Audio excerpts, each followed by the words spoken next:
You ever notice how the entire financial universe runs on three engines of illusion, all pretending to be separate, when in reality they're just three masks on the same face?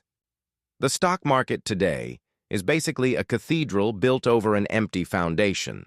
Once upon a time it was tied to something, factories, labor, output. But now it's a ghost ship that sails not because it catches wind, but because the Federal Reserve pumps steam through its hull. You look at any major index and it's the same pattern. Corporations no longer produce value. They issue buybacks, artificially compress float, then call it growth. Revenue stagnates, but per-share optics go up. Labor productivity is irrelevant because labor itself is irrelevant. What you're seeing isn't capitalism, it's choreography.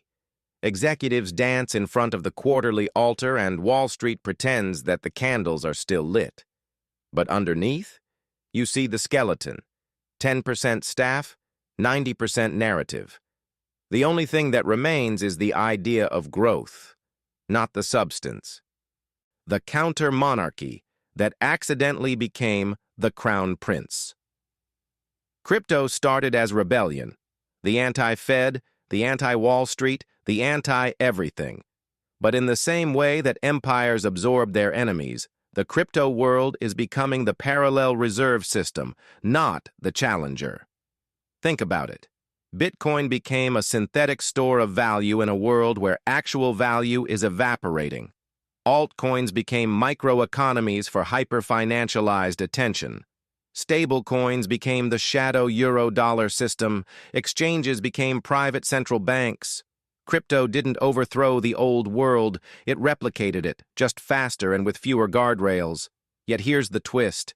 Even if the crypto economy mirrors the old structure, it still represents a pivot, the transition from state-issued money to network-issued money. The Federal Reserve can project power because it controls the ledger of dollars. Crypto threatens that not through rebellion, but through obsolescence. The triangle collapses.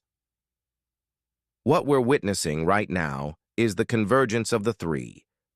The stock market is hollow. The Fed is overstretched. Crypto is metastasizing into the sovereign void. The 2020s to 2030s will be remembered as the decade the financial world lost its center of gravity. The Fed can't taper without collapse. The stock market can't grow without Fed liquidity. Crypto can't stabilize without plugging into the fiat system it was meant to escape. It's a circular trap. Everyone is secretly depending on the very thing they are pretending to outgrow. And the next stage? A bifurcation. Fiat for governance, crypto for value storage, stocks for illusions. Three worlds intertwined, but with one clear direction. The authority of money is drifting away from states and into networks, away from nationhood and into protocols, away from human policy and into algorithmic inevitability.